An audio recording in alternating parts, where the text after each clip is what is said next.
Good morning students, good morning parents. 9వ తరగతి తెలుగు ప్రథమ భాష 3 లెసన్లు కంప్లీట్గా చెప్తున్నామమ్మా. ఇది ఉపవాచకం హూమ్ రామ్ బీమ్ గురించి. తెలంగాణలో ఎస్టీ సంఘానికి అధ్యక్షులు, వారికి కావాల్సినటువంటి సంఘంలో జీవించాలి. వారు కూడా అడుగుల్లో కాదు, మీరు కూడా మనుషులే కదా, వాళ్ళంతా మనుషులే కదా అనేటువంటి నినాదాన్ని తీసుకొచ్చి అందరికీ కూడా అవకాశాన్ని కల్పించినటువంటి మహావీరుడు, గొప్ప వీరుడు అని చెప్పుకోవచ్చమ్మ హూమ్ రామ్ బీమ్ని. ఎందుకంటే వాళ్ళు ఫస్ట్ ఈ ఎస్టీ అంటే లంబాడీస్ అంటాము, పోయే వాళ్ళు ఉంటారు మామూలుగా లంబాడీస్. వీళ్ళు అడవుల్లోనే వాళ్ళు జీవించేవాళ్ళు. ఎందుకంటే వాళ్ళు సమాజంలో జీవించేటువంటి హక్కును లేదు అనేటువంటి కొంతమంది దాన్ని చూశారు. అయితే అటువంటి అవకాశం ఖచ్చితంగా కల్పించాలి, వాళ్ళు మనుషులే కదా అనేటువంటి దారికి తీసుకొచ్చింది మాత్రం హూమ్ రామ్ బీమ్. మరి అట్లనే ఇంకా సురావరం ప్రతాప్ రెడ్డి కానివ్వండి, మరి చాలామంది నాయకులు ఉన్నారు. అటువంటి వారు ఇప్పుడు చేసిన వాళ్ళు, కానీ ఫస్ట్ మన తెలంగాణలో ఎక్కువ శాతము వారు అడవి మనుషులు కాదు, వాళ్ళు కూడా సంఘంలో మనుషులు అని వారికంటూ భూమికి హక్కు, నివసించే హక్కును కల్పించినటువంటి వ్యక్తి హూమ్ రామ్ బీమ్. కాబట్టి ఎప్పటికీ కూడా వాళ్ళు దళిత వర్గాల వాళ్ళు ఎప్పటికీ కూడా రుణపడి ఉండాల్సిందే హూమ్ రామ్ బీమ్ గారికి. ఓకే, నెక్స్ట్ ఇప్పుడు హూమ్ రామ్ బీమ్ చూడండి అమ్మ. ఉపవాచకము హూమ్ రామ్ బీమ్ చిత్రపటం. ఓకే, జల్ జంగల్ జమీన్ అంటే ఏంటమ్మా? జల్ అంటే నీరు, జంగల్ అడవి, జమీన్ భూమి, మనది అనే నినాదంతో గొండులను, కోయలను, చెంచులను సంఘటితపరచి పోరుబాటలో నడిపించిన విప్లవ వీర కిషోరం హూమ్ రామ్ బీమ్. గూడెంలో మా రాజ్యం అనే నినాదంతో గిరిజనులందరినీ ఏకం చేసి ప్రభుత్వంపై సమరం సాగించిన పోరాట యోధుడు హూమ్ రామ్ బీమ్. ఓకే, జల్ జంగల్ జమీన్ అంటే ఈ ప్రకృతి ప్రసాదించినటువంటి వరాలైనటువంటి పంచభూతాలు ప్రతి మానవుడి యొక్క సొత్తు అని తెలియజేయడం జరిగింది. జల్ అంటే నీరు, జంగల్ అంటే అడవి, జమీన్ అంటే భూమి, మనది అంటే అందరిది. ఓకే, అనే నినాదంతో గొండులను, కోయలని అంటే ఇందులో అమ్మ ఈ యొక్క వీళ్ళు ఎవరు అంటే గొండులు, కోయలు, చెంచులు వీళ్ళంతా కూడా అడవి జాతికి చెందినటువంటి కోయలు వారమై జాతి రకాలు. ఎస్టీ అంటే లంబాడీస్, ఇందులో ఈ రకాలు అన్నమాట. ఒకటి గొండులు, ఇప్పుడు సంఘంలో జీవిస్తున్న ప్రజెంట్ సిచ్యువేషన్లో కోయలు, చెంచులు, అందులో రకాలన్నమాట. ఎస్టీలో రకాలు. ఇక్కడ జల్ అంటే నీరు, జంగల్ అంటే అడవి, అడవి ప్రాంతంలో పూర్వం జీవించేవాళ్ళు వీళ్ళంతా కూడా. తర్వాత హూమ్ రామ్ బీమ్ ఇలాంటి వ్యక్తుల వల్ల వారి సంఘంలోనే జీవించడానికి ఆస్కారం కలిగింది, హక్కును కల్పించారు. ఓకే, జంగల్ అంటే అడవి, జమీన్ అంటే భూమి,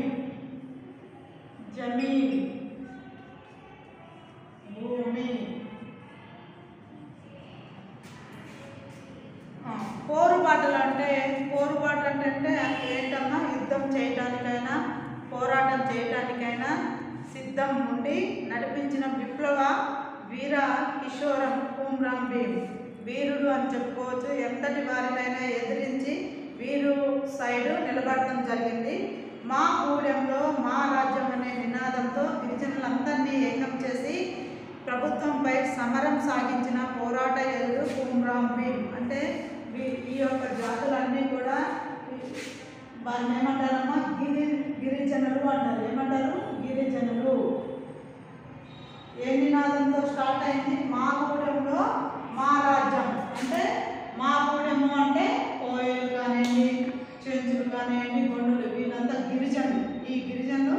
మా గూడెంలో మా రాజ్యం అంటే మాదే సాగాలి, ఇతరులది కాదు. గూడెంలో మా రాజ్యం అనే నినాదం ఏంటమ్మా? నినాదం. అంటే మా గూడెంలో మా రాజ్యానికి మేమే రాజు, మేమే మంత్రి, మేమే అన్ని, ఎవరికి హక్కు లేదు అని చెప్పడం జరిగింది. ఎవరు? కుమ్రాం భీమ్ అందరినీ ఏకం చేయడం జరిగింది. ఈ యొక్క జాతులందరినీ కూడా ఒక దగ్గరికి తీసి ఒక తాటిపై నడిపించి ఒక మాట మీద ఒక ప్రాంతాన్ని ఏర్పరచుకొని వారు యుద్ధం చేయడం జరిగింది. ఎవరైతే ఉన్నారో అక్కడ ఉన్నటువంటి రాజులు కానివ్వండి, ఎవరైతే పెత్తందారులు ఉన్నారో ఆ పెత్తనదారులు చేసేటువంటి పెత్తనానికి ఆట పట్టించి వీరి యొక్క అంటే మాకు హక్కు కావాలి. ఏ హక్కు? భూమిని కలిగి ఉండేటువంటి హక్కు, మరి నీరును ఉపయోగించుకునేటువంటి హక్కు, అడవిలో ఏ ప్రాంతాన్నైనా అందరికీ ఏ విధమైనటువంటి హక్కు ఉందో మాకు కూడా అటువంటి హక్కుని కల్పించాలి అనే నినాదాన్ని తీసుకొచ్చినటువంటి మహానుభావుడు కుమ్రాం భీమ్. సమరయోధుడు అని చెప్పుకోవచ్చు, వీరుడు అని చెప్పుకోవచ్చు. ఓకే, అయితే ఆ నినాదాన్ని ఏ నినాదాన్ని స్టార్ట్ చేశాడు? మా గూడెంలో మా రాజ్యం అంటే మా గూడెంలో మా రాజ్యం అంటే మాదే నడుస్తుంది, మేమే జీవిస్తాం, ఎవరు మాకు చెప్పాల్సిన అవసరము లేదు అనేటువంటి నినాదాన్ని తీసుకొచ్చినటువంటి వ్యక్తి కుమ్రాం భీమ్. ఆకుపచ్చని పూర్వపు ఆదిలాబాద్ జిల్లా నేటి కుమ్రాం భీమ్ జిల్లా అడవుల్లో ఉదయించిన గొప్ప యుద్ధ వీరులు గొండులు. చూడండి అమ్మా, అప్పట్లో అది ఆదిలాబాద్ జిల్లా, ఇప్పటిలో మాత్రం అది కుమ్రాం భీమ్ జిల్లా. ఎందుకంటమ్మా అక్కడ ఎక్కువ శాతము గొండులు ఎక్కువగా కోయలు, సెంచులు అంటే గిరిజనులు అందరూ కూడా ఆదిలాబాద్ జిల్లాలో ఎక్కువగా నివసిస్తూ ఉండేవాళ్ళు. అయితే ఇవి తెలంగాణ రాష్ట్రం ఎప్పుడైతే ఏర్పడిందో 2014 జూన్ 2వ తారీఖు అప్పటి నుంచి కూడా ఎక్కువ శాతము ఏంటి, అప్పటి నుంచి కూడా పేరు ఏంటంటే ఆదిలాబాద్ జిల్లాకి కుమ్రాం భీమ్ జిల్లాగా, కుమ్రాం భీమ్ జిల్లాగా మారింది. ఆదిలాబాద్ జిల్లాకి ఆదిలాబాద్, అప్పట్లో ఆదిలాబాద్, ఇప్పుడు మాత్రం అది ఏదైందమ్మా? కుమ్రాం జిల్లా, కుమ్రాం భీమ్ జిల్లా అయింది. ఆదిలాబాద్ జిల్లా ఇప్పుడు మాత్రం కుమ్రాం భీమ్ జిల్లా, ఇప్పుడు కుమ్రాం భీమ్ జిల్లాగా మారింది. ఎందుకు?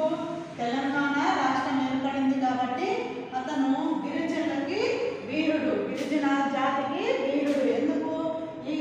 వీళ్ళందరూ కూడా అడవిలో జీవించేవాళ్ళు, కానీ వీరు కూడా మనుషులే, జంతువులు కాదు మనుషులు. అంటే వీరు కూడా నివసించేటువంటి హక్కు కలిగి ఉండాలి, భూమి మీద హక్కు కలిగి ఉండాలి అనేటువంటి తపన కుమ్రాం భీమ్ గారు తీసుకురావడం జరిగింది. అట్లాంటి వీరుల్లో కుమ్రాం భీమ్ ఒకడు. భీమ్ తండ్రి పేరు చిన్ను, ఈయన గూడెం పెద్ద. ఈయనకి భీమ్తో పాటు సోము, బొచ్చు అనే కుమారులు మరియు కుర్దు, యేసు అనే 2 తమ్ముళ్ళు ఉన్నారు. కుమ్రాం భీమ్ తండ్రి పేరు ఏంటమ్మా? తండ్రి పేరు చిన్ను. తండ్రి పేరు ఏంటి? చిన్ను. తండ్రి పేరు ఏంటమ్మా? తండ్రి చిన్ను. మరి భీమ్ తండ్రి పేరు చిన్ను. ఈయన గూడానికి పెద్ద. ఏ గూడానికి? గొండులు నివసిస్తున్నటువంటి గూడానికి పెద్ద. చిన్ను అక్కడ ఉన్నటువంటి గిరిజనులకి అందరికీ కూడా పెద్ద అన్నమాట. ఓకే, నెక్స్ట్ ఈయనకి భీమ్తో పాటు సోము, బొజ్జు అనే కుమారులు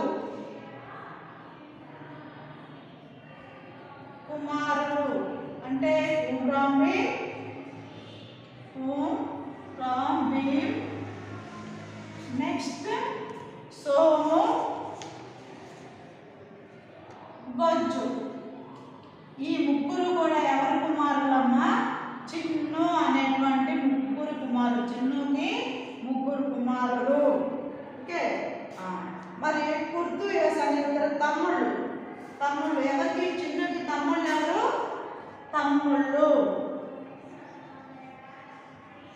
తమ్ముళ్ళు ఎవరమ్మా? కుర్దు, యేసు.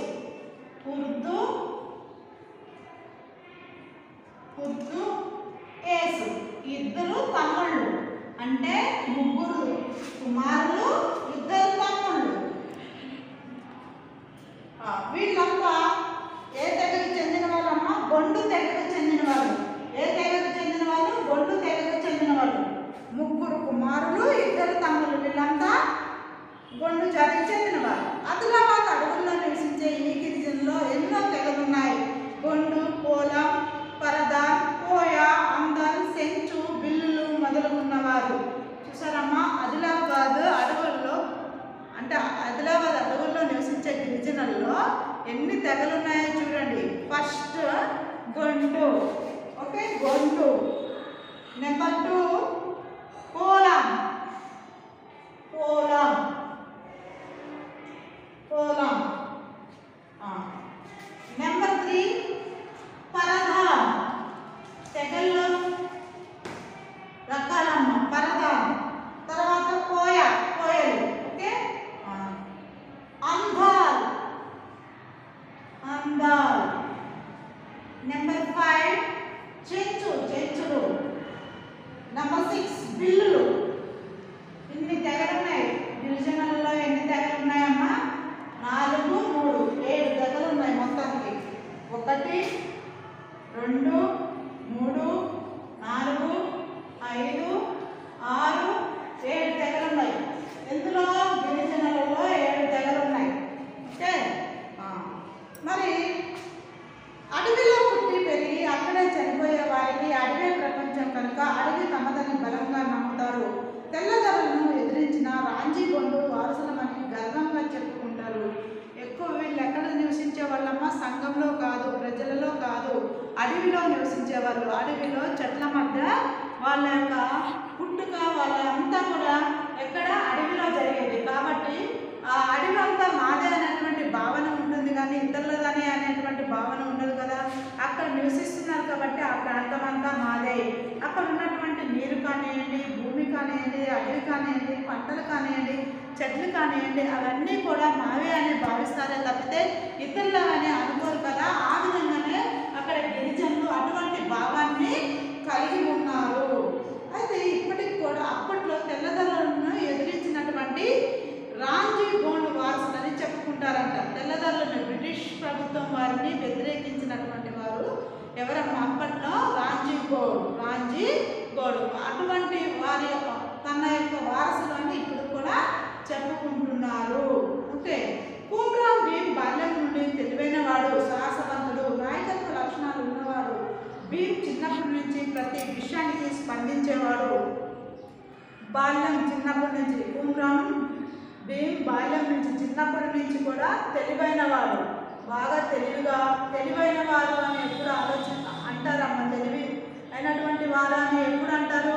ఏదైనా పనిని సమర్థవంతంగా చేసినప్పుడు, ఏదైనా చెప్పినప్పుడు కాన్సన్ట్రేషన్తో విని దాన్ని సరైనటువంటి సమయంలో పూర్తి చేసినప్పుడు, ఒక పని చెప్పంగానే ఆ సమయంలోనే అది కంప్లీట్ చేసినప్పుడు, మరి ఒక విషయం అడిగినప్పుడు ఆ విషయం అవగాహనతో దాని ఎక్స్ప్లెనేషన్ చేయటం అనేది ఉన్నప్పుడు, మరి ఎటువంటివి మర్చిపోనప్పుడు, మరి మంచి అనేటువంటి వారి దగ్గర ఉన్నప్పుడు వారిని తెలివైన వారు అని అనవచ్చు. అటువంటి అంటే సందర్భం వచ్చినప్పుడు ధైర్య సాహసాలతో ముందుకు సాగేటువంటి వారిని తెలివిగలవారు అని చెప్పవచ్చు.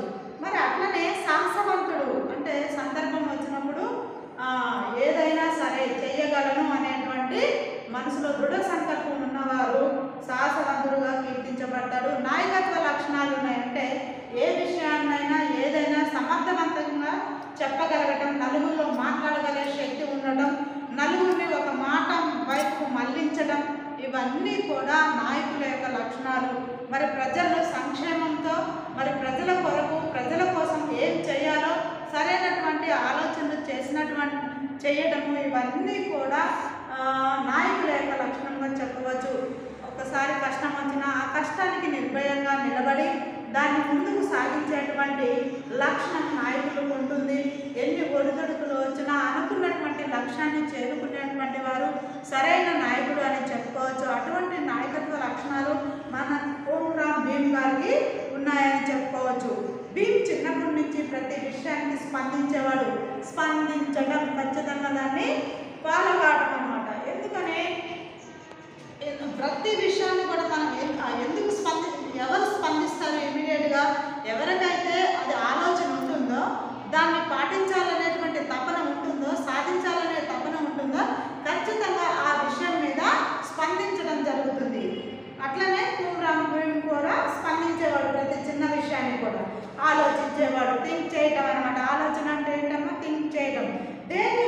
వదిలిపెట్టేవాడు కాదు. ఈ లక్షణాలే తర్వాత అతన్ని గిరిజన వీరుణ్ణి చేశాయి.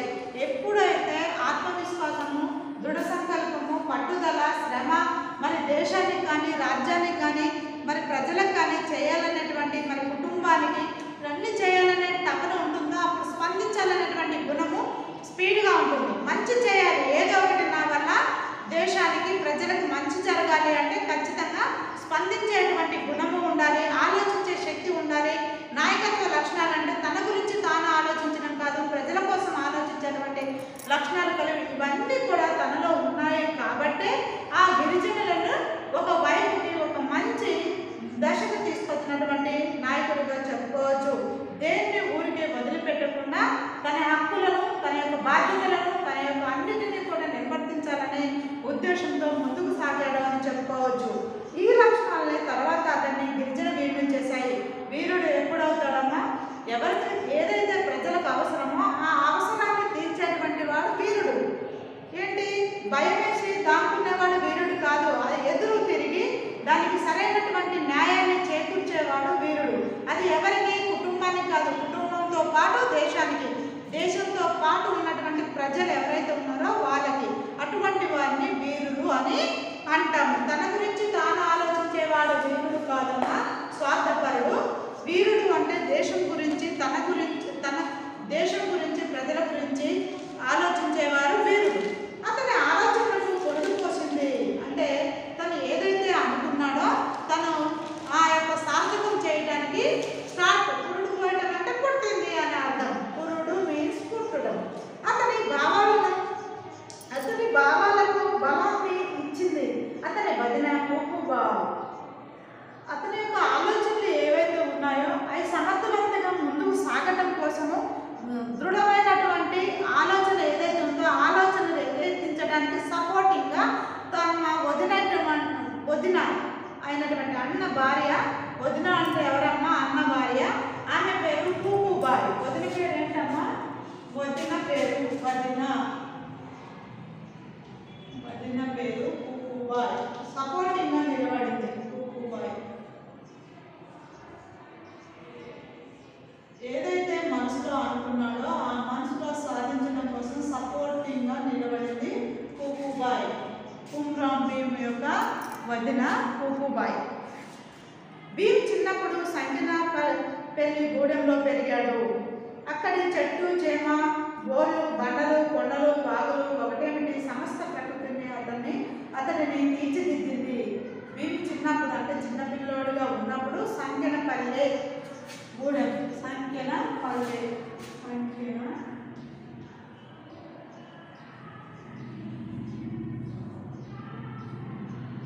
గూడెం పేరు అన్నది అక్కడ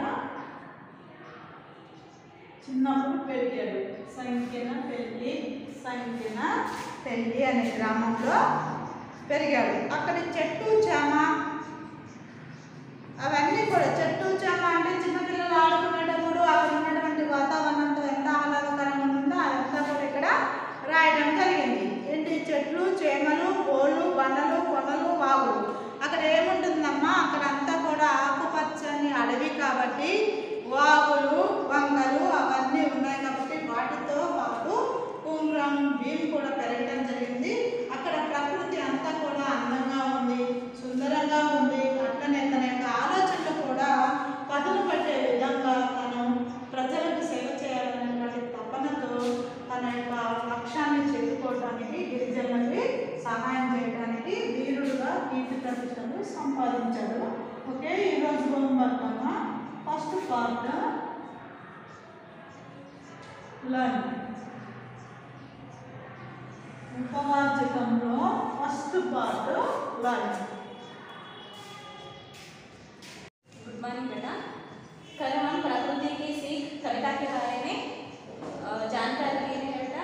आज और एक बार पाठ को रिवाइज करेंगे। तो कल की कक्षा में कवि परिचय के बारे में पढ़ लिए ना। तो इस कविता के कवि कौन है बेटा?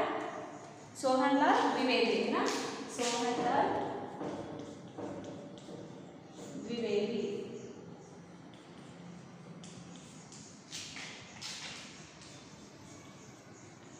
सोहनलाल द्विवेदी का जन्म कब हुआ था? सन 1900 1906 में हुआ। तो और उनका निधन कब हुआ बेटा? 1988 में हुआ। 1906 को जन्म हुआ उनका और उनका निधन कब हुआ? 1988 को उनका निधन हुआ। उनकी रचनाएं क्या क्या थी? भैरवी, पूजा गीत, सेवाग्राम, प्रभाती और युगांधर, कुणाल, चेतना, बांसुरी, बच्चों के लिए दूध बरसाता। तो इनके प्रमुख रचनाएं हैं। इनकी रचनाएं कैसे होते हैं? राष्ट्रीयता के संबंधित है ना, राष्ट्रीय के संबंधित और मानवता के परिचायक है इनकी रचनाएं। और इनको भारत सरकार ने क्या दिया गया बेटा? कौन से पुरस्कार दिया गया? पद्मश्री पुरस्कार से सम्मानित किया गया। कब दिया गया? 1969 को उनको पद्मश्री, भारत सरकार ने पद्मश्री पुरस्कार से सम्मानित किया गया। 1969 को भारत सरकार उनको पद्मश्री से पुरस्कार सम्मानित किया गया। कल हम 4 पंक्तियों के बारे में पढ़ लेंगे बेटा। पर्वत कहता शीश उठाकर तुम भी ऊंचे बन जाओ, सागर कहता है लहराकर मन में गहराई लाओ। पर्वत क्या कहता है? पर्वत बोले तो क्या है बेटा? माउंटेन क्या कहते हैं? पर्वत कैसे होते हैं? पहाड़, ऊंचे ऊंचे पहाड़ होते हैं, बहुत ऊंचे होते हैं ना। तो पर्वत हमें क्या सिखा रहे हैं? वहाँ पर पर्वत किस तरह ऊंचे होते हैं, हम भी उस तरह ऊंचे बनने के लिए, ऊंचे बोले तो हाइट बनना नहीं बेटा। तो एक इस दुनिया में, इस जग में आकर हम कौन सा भी एक उन्नति पाकर, कौन सा भी हम सक्सेस होकर सगर्व से हमारा ये शीश ऊंचा रहने के लिए पर्वत कहता है। पर्वत बोले तो क्या कहता? माउंटेन।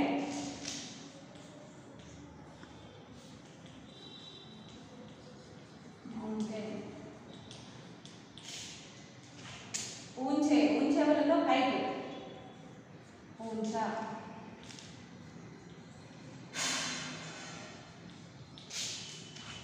पर्वत कहता, पर्वत किस तरह होते? बहुत ऊंचे इस तरह होते हैं। मानव भी पर्वत के जैसा, मानव भी सगर्व के साथ, सगर्व रहना बोले तो हम एक जीवन में, हमारे लाइफ में हमें जो कुछ भी कर रहे हैं उसको सक्सेस पाना, हमारे लक्ष्य को पूरा करना। हमारा गोल क्या है कि पूरा करके हम सगर्व के साथ, हम कुछ गलतियां करें तो कैसे होते बेटा? गलतियां करें तो हमारा सिर झुकाना पड़ता है।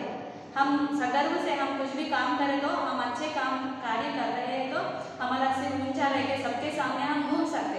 हम वही गलत काम करें तो हम किसी के पास जाकर सिर उठाकर बात भी नहीं कर सकते।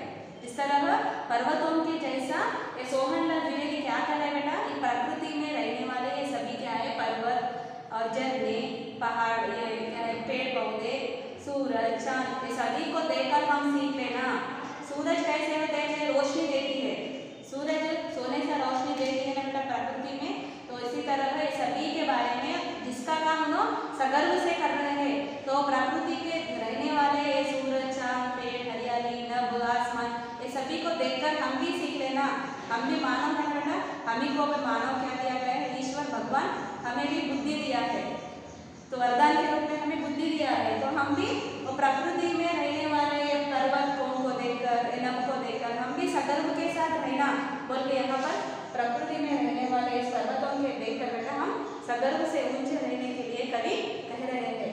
पर्वत कहता शीश उठाकर, शीश बोले तो हमारा ये सिर, हेड, हमारा शीश उठाकर तुम भी ऊंचे बन जाओ। सागर कहता, सागर सी, सागर कैसा रहता है बेटा? बहुत डीप होता है ना, बहुत विशाल होता है।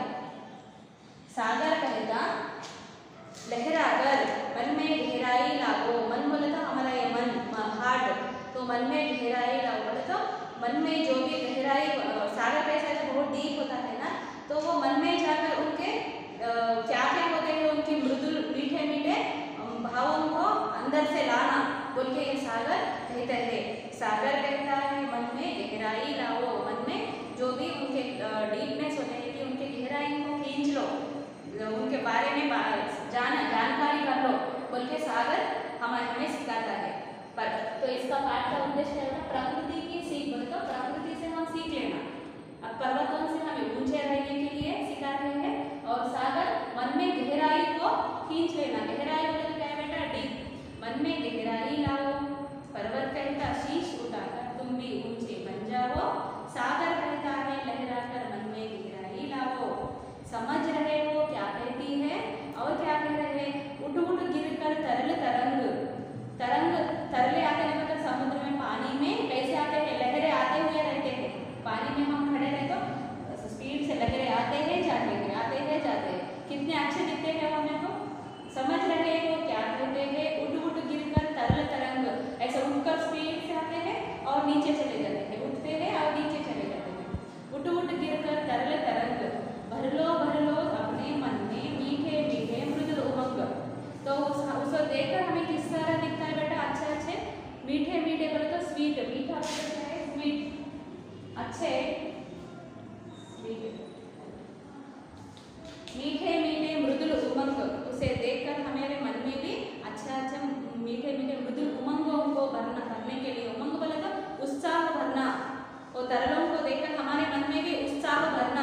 पृथ्वी बोले तो पृथ्वी क्या कहती है? पृथ्वी बोले तो क्या है? हमारी भूमि, धरती। पृथ्वी कहती धैर्य ना छोड़ो। ये धैर्य ना छोड़ो बोले तो हिम्मत, धैर्य बोले तो बेटा हिम्मत ना छोड़ो। पृथ्वी हमें सिखा रही है। हम कहाँ खड़े हैं बेटा? सब लोग पृथ्वी के ऊपर खड़े हैं। कितना सिर पर भार हो रहा, सिर बोले तो क्या है? हेड। तो हम पृथ्वी के ऊपर खड़े हैं, लेकिन पृथ्वी हमें नीचे गिरा दे रही है क्या? नहीं है ना। तो पृथ्वी के ऊपर हम खड़े हैं, उसके सिर पे ऊपर ऐसा भार है, हाँ, तो भी उन्होंने हमें नीचे गिरा दे रही है क्या? नहीं है ना।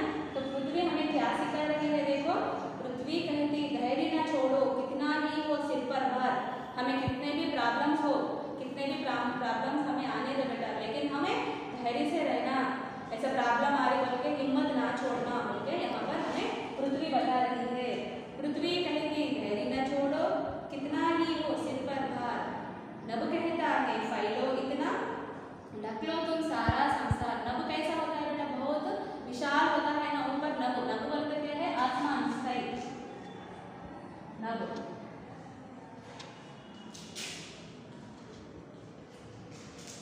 नभ कहता है फैलो इतना, फैलना बोला तो स्प्रेड होना।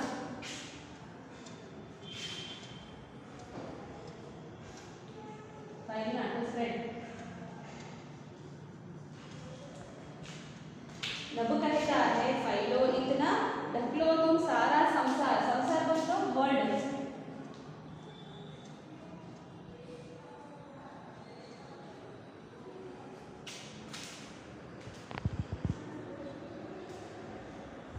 नभ कहता है फैलो इतना, ढक लो तुम सारा संसार। ओके बेटा, नभ क्या कहता है? हमारे पृथ्वी, नभ बोले तो क्या है बेटा? आसमान। आसमान क्या कहती है? कितना भी कैसे रहना, हम विशाल से रहना, हमारा मन किस तरह होना बेटा? हमारा हृदय विशाल होना चाहिए बोल के नभ कहती है। नभ कहता फैलो इतना, ढक लो तुम सारा संसार। इस संसार में, वर्ल्ड में हम जो भी कुछ कर रहे हैं उसको आगे बढ़ते जाना। ये आसमान कैसा होते हैं बेटा? विशाल होती है ना, उस तरह हम आगे बढ़ते जाना बोल के यहाँ पर नभ कहती है। और एक बार कविता को देखिए बेटा।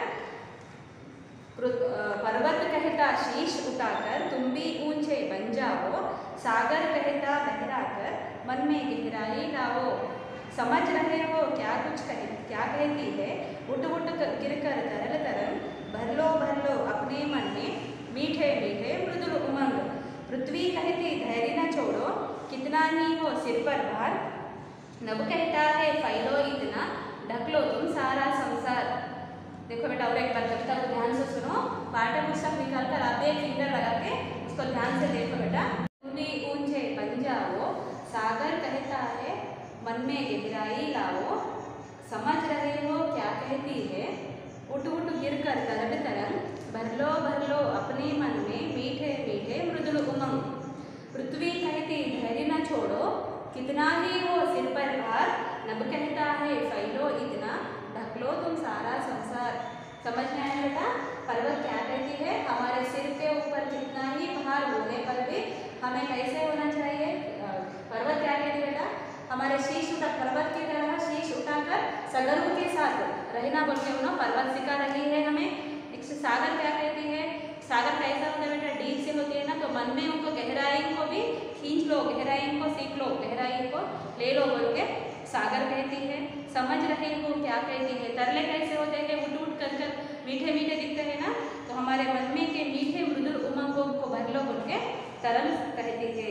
और पृथ्वी कहती धैर्य ना छोड़ो। पृथ्वी कैसे होती है बेटा? धैर्य ना छोड़ना। उसके कितने सिर पर भार होने पर भी उन्होंने हिम्मत नहीं छोड़ रही है ना, तो पृथ्वी भी हमें, पृथ्वी को देख करके हमें धैर्य के साथ रहना, संकल्प के साथ रहना बोल के पृथ्वी सिखा रही है। और नभ कहता है फैलो इतना, ढक लो तुम सारा संसार। और नभ क्या कहती है बेटा?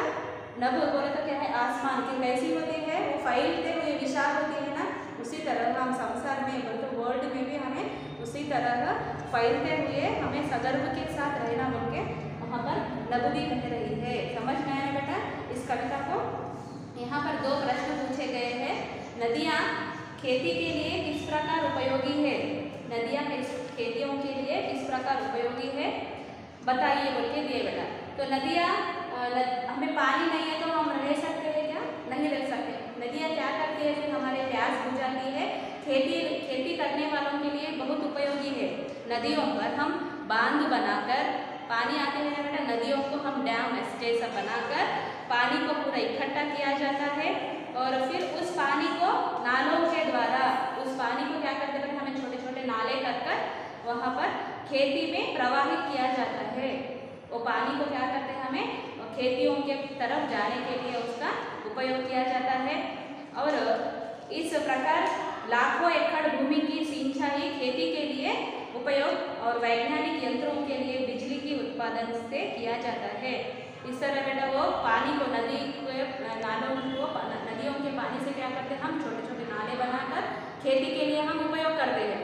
वो पानी किधर जाता है बेटा, किसानों को, लाखों एकड़ भूमि को भी वो सिंचाई करते हैं। वहाँ पर किसान लोग वो पानी से ही फसल उगाते हैं। तो इस तरह, और अब वैज्ञानिक यंत्र आए हैं ना बेटा, वैज्ञानिक यंत्र बोलते हम जब ट्रैक्टर्स पहले क्या करते थे, हल से चलाते थे, लेकिन अब ऐसे नए नए वैज्ञानिक बोले तो साइंटिस्ट क्या कर रहे हैं, अब नए नए यंत्र मशीन्स बना रहे हैं, तो उससे हम खेती बाड़ी कर रहे हैं। इस तरह हम नदियों से बहुत सारे लाभ होते हैं। ऋतुओं के नियंत्रण में पर्वत कैसे सहायता करते हैं? ऋतु बोले तो ऋतु होते ना, तो उस नियंत्रण में पर्वत किस तरह होते हैं? ठंडी हवाओं या गर्मी हवाओं को पर्वत रोकते हैं। ठंडी हवाओं को और गर्मी हवाओं को पर्वत रोकते हैं। पर्वत बहुत ऊंचे होते हैं ना, तो इसलिए ठंडी हवा तूफान आने पर भी हमें पर्वत रोकते हैं और गर्मी हवा आने पर भी रोकते हैं। इस तरह हमें बहुत उपयोगी होते हैं। ऋतु बोले तो क्या है, सीजन आते हैं ना, गर्मी के सीजन होते हैं, ठंडी विंटर सीजन होते हैं, रेनी सीजन होते हैं। इस तरह के पर्वत से हमें क्या लाभ है? पर्वत से हमें तूफान आने पर भी, हमें पानी बहुत वर्षा आने पर भी इस तरह का पर्वत वहाँ पर रोक देते हैं, हमें नहाने से बहुत उपयोगी होता है। इससे ऋतु चक्र नियमित रूप से सदा चलता है। इससे ऋतु चक्र क्या होता है, हमें करेक्ट टाइम से हम फॉलो कर लेते हैं, इस तरह हमें उपयोगी है। इस प्रकार ऋतुओं के नियंत्रण में पर्वत बड़े सहायक होते हैं। इस तरह वो बहुत हमें हेल्प करते हुए रहते हैं बेटा, समझ में है ना। पर्वत इस तरह हमें ठंडी हवा, अब कूल वेदर आता है बेटा, वो वेदर से भी हमें रोकते हैं और गर्मी से भी हमें रोक देते हैं। इस तरह हमें बहुत उपयोगी होते हैं। पर्वत क्या कहते हैं बेटा, हमें सिर उठाकर जीने के लिए कहता है। हम जीवन में उन्नत स्थिति पाने के लिए पर्वत कहता है। पर्वत बहुत ऊंचे होते हैं, वे कभी एक से अधिक ऊंचे होते हैं। कैसे होते हैं? एक से अधिक ऊंचे रहते, समान नहीं रहते ना बेटा। इसी तरह हम भी एक से अधिक ऊंचे रहना, उसे देखकर हमें सीख लेना। वे कभी मनुष्य को भी पर्वतों की तरह ऊंचा ज्ञान पैदा करना चाहिए। और हिमालय पर्वत जैसे सिर उठाकर हमें रहने के लिए कवि का इस उद्देश्य है बेटा, ये पर्वतों के बारे में। विपत्तियों का सामना हमें कैसा करना चाहिए? फिर विपत्ति बोले तो क्या है? कष्ट। तो कृष्ण धैर्य, भूमि कैसी होती है, कितना प्रॉब्लम आया तो भी हमें धैर्य के साथ उसको हमें सिर पर बाहर खड़े कर रही है। तो हमें भी कैसे करना, कितना विपत्ति कष्ट होने पर भी हमें धैर्य के साथ रहना, कितना तकलीफ होने पर भी। ये विपत्ति मानवों के लिए सर्वसाधारण है। ऐसे समय मानव जागरूक से रहना चाहिए। तो हमें धैर्य और आत्मविश्वास के साथ रहे तो हमें पूरे दिल का काम शुरू करें तो हम एक दिन विजय जरूर प्राप्त करते थे। ये बेटा ये पृथ्वी से हमें सोहनलाल द्विवेदी ने यह सीख सकते हैं बोल के कहा। के समझ में आया बेटा? इस कविता को आप रीडिंग कर लीजिए।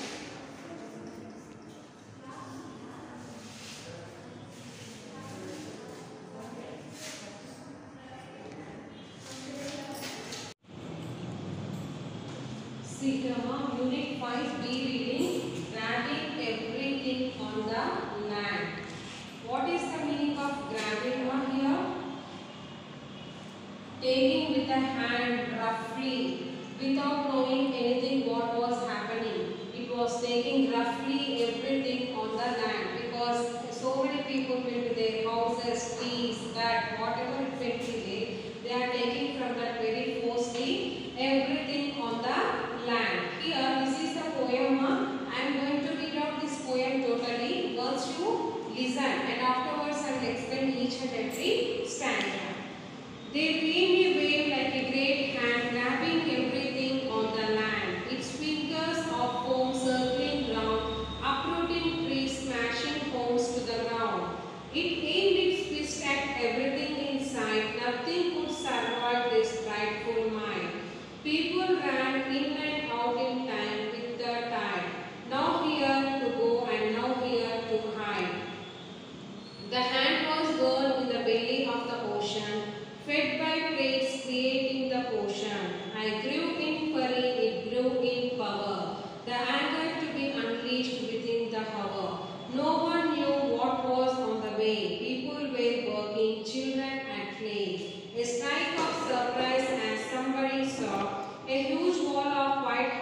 horses galloping ashore. The beast dissolved under the heat, sweeping hundreds of thousands of their feet. There was crushing and crunching and tearing apart, seeping its way into everyone's heart.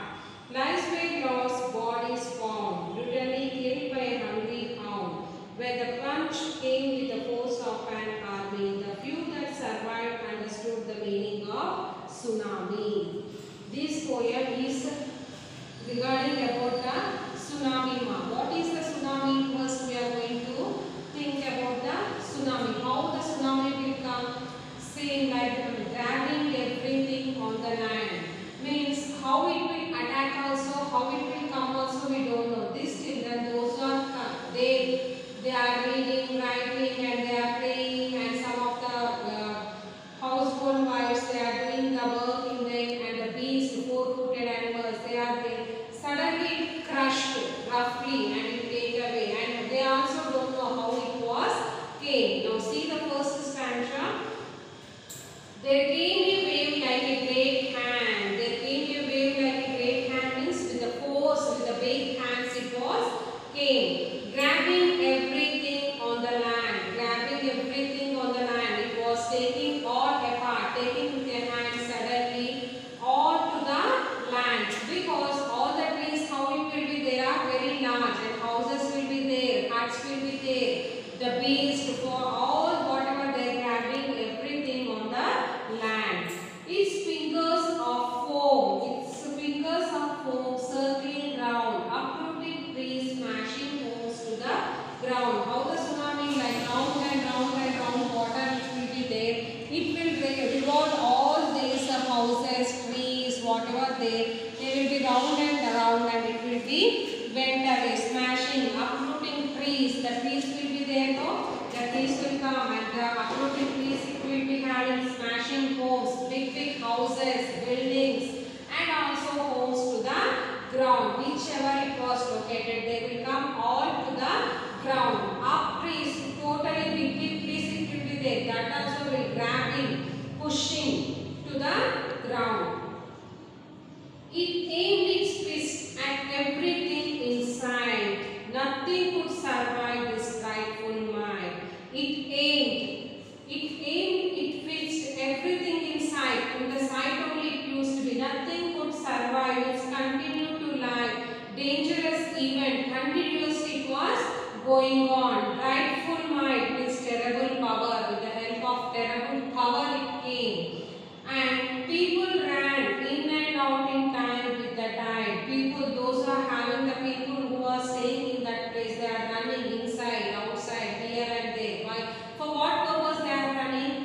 Because to live, to achieve their life. They are moving from here and there, they are crossing inside, outside, going upside. But they will live? No, because how forcibly it was come into the side.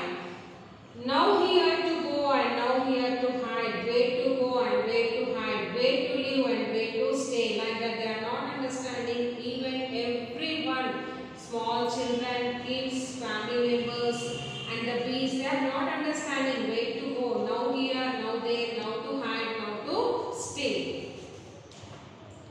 The hand was burned in the belly of the ocean, fed by plates creating the room. The hand was burned in the ocean. How it will be there? Was so much of water will be there. And belly of the ocean means this belly of the ocean, the stomach only there in that ocean like that. Fed by plates, all the ocean means water with a great force to strengthen. And the anger to be unleashed within the hour. Unleashed means let loose. What happened? Furry means how? White furry will be there, the dove, and also the wolf. They are having the so much of like this white in color. It will be there like cotton. Like that, it was rushing and coming very forcefully to the ground. The hand was burned in the belly of the ocean, fed by plates creating the ocean. Some of the place it occupied and it was rushed into that. It grew in fury, grew in power. It grew in fury, grew in power means so much of fight. How the forcefully the water will come. You will see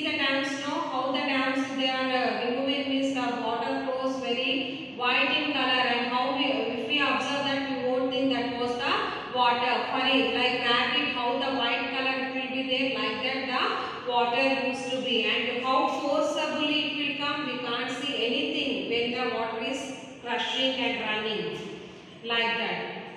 Next. No one knew what was on the way. People were working, children at play. A strike of surprise as somebody saw a huge wall of white horses galloping ashore.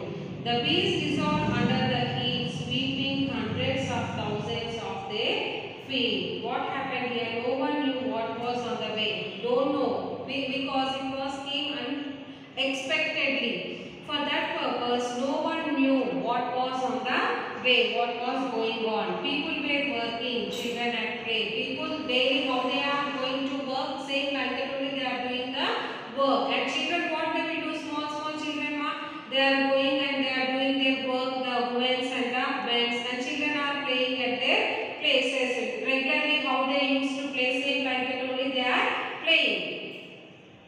A strike of surprise as somebody straw. Strike of surprise means a loud shout came. With white horses, waves in the sea, ocean with white tops on them. Galloping means increasing, spreading water, so much of water.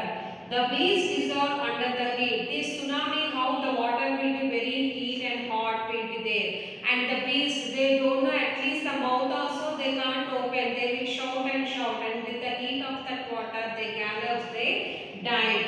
Sweeping hundreds of thousands of their feet. So many, not only one or two beasts are died, hundreds and thousands of beasts under the feet. Heat means what here? Pressure. Dissolve means mixed in water and disappear. There was crushing and crunching and tearing apart, seeping its way into everyone's heart.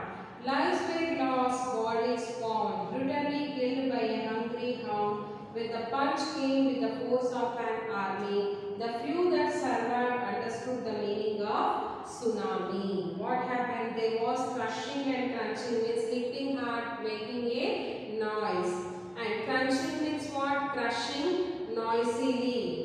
Tearing apart means tearing apart. Seeping its way into everyone's heart. Everyone's hearts it was went away. Lives were lost, bodies found. Means so many people, those who are there, they are lived their lives, means they died. And bodies found. After bending this tsunami, all the bodies are there lying on the way, on the ground. Brutally killed by a hungry hound, means hungry. Hound means what here? A dog. When the punch came with the force of an army, a group of hounds compared to the waves, that was a tsunami. The few that survived understood the meaning of tsunami. After finishing all whatever was happened, they understood that it was caused by the damage, whichever it was lost, so many of bodies.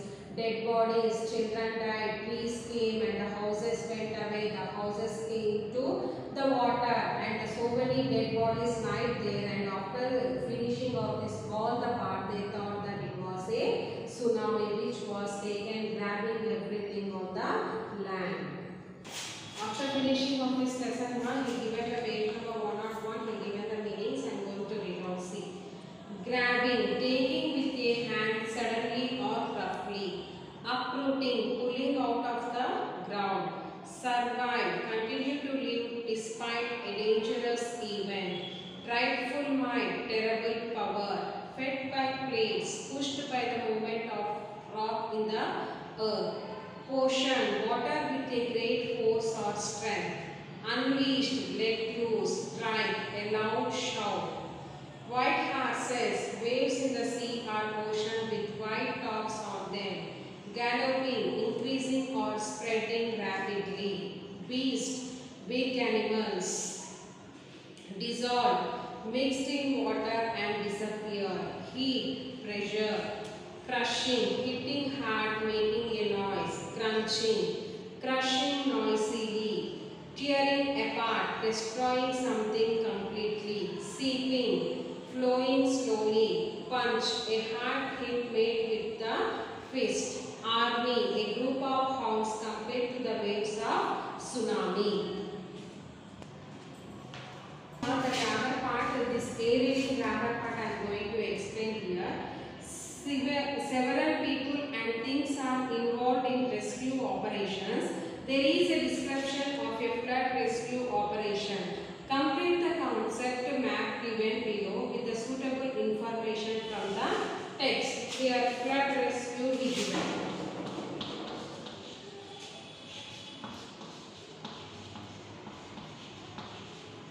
From that you should write it. 1.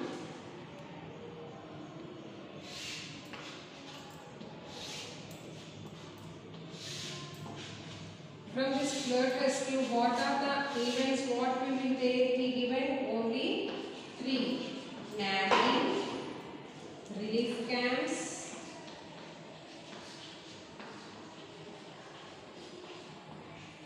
and boats be given. And still, what are there in this? How many people are there? Relief camp, social organizations also came to help the people.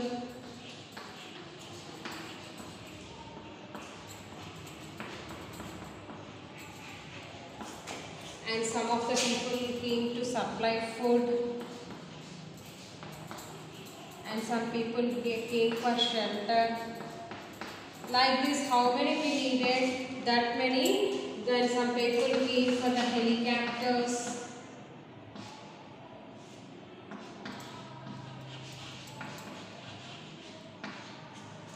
And like that, so many. How many you needed? That many you can write it here. He given some of the flood rescue. In that, the only 3 points he given.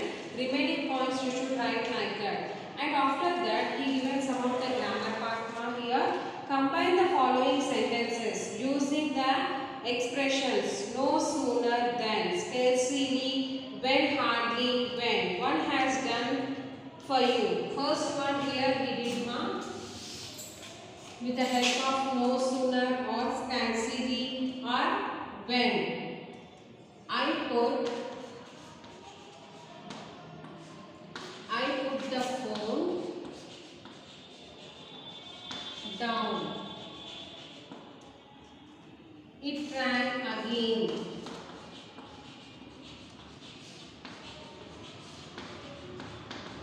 What is the answer here?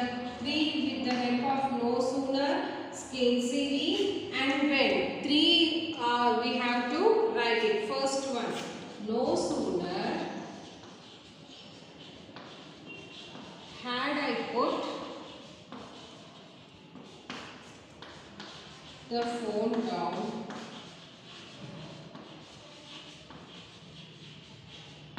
then it rang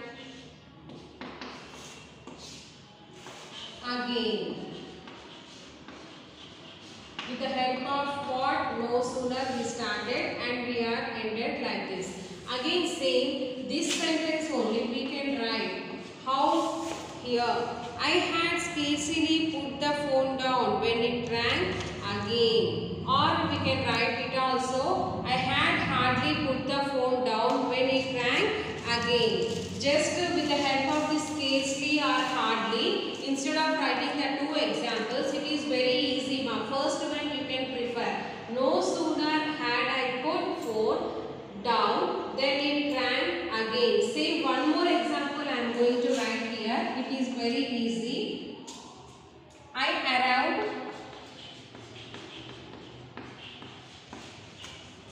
arrived at the station.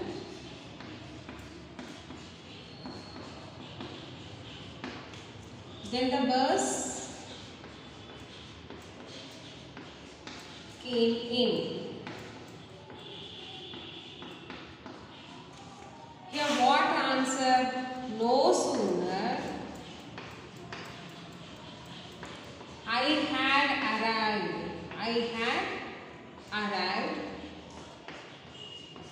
at the station,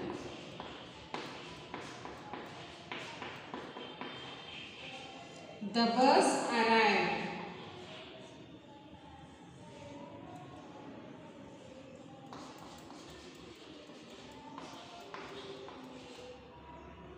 Very close.